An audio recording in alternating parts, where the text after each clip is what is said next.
एक बुजुर्ग शिक्षिका भीषण गर्मियों के दिन में बस में सवार हुई। वह पैरों के दर्द से बेहाल थी, लेकिन बस में सीट न देखकर जैसे तैसे खड़ी हो गई।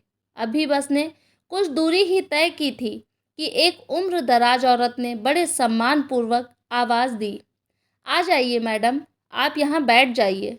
कहते हुए उसे अपनी सीट पर बैठा दिया। खुद वो गरीब सी औरत बस में खड़ी हो गई। मैडम ने दुआ दी, "बहुत बहुत धन्यवाद।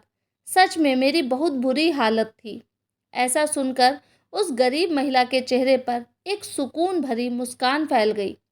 कुछ देर बाद शिक्षिका के पास वाली सीट खाली हो गई, लेकिन महिला ने एक और महिला को, जो एक छोटे बच्चे के साथ यात्रा कर रही थी और मुश्किल से बच्चे को ले जाने में सक्षम थी, को सीट पर बिठा दिया।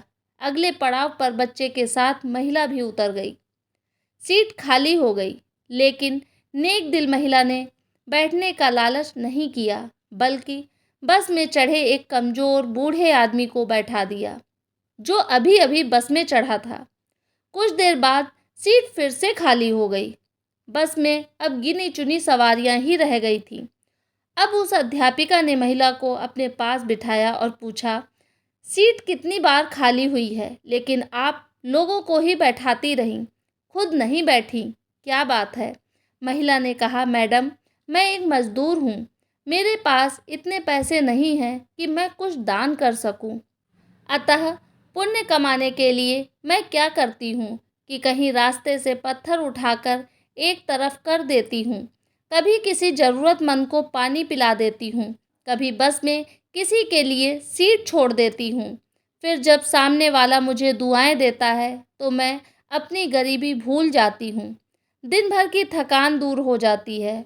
और तो और, जब मैं दोपहर में रोटी खाने के लिए बैठती हूँ ना, बाहर बेंच पर, तो ये पंछी चिड़िया पास आकर के बैठ जाते हैं। रोटी डाल देती हूँ इनके आगे छोटे छोटे टुकड़े करके। जब वे खुशी से चिल्लाते हैं तो उन मालिक के जीवों को देखकर मेरा पेट भर जाता है। पैसा धेला ना सही, सोचती हूँ दुआएं तो मिल ही जाती हैं ना, मुफ्त में फ़ायदा ही है ना, और हमने लेकर भी क्या जाना है यहाँ से।"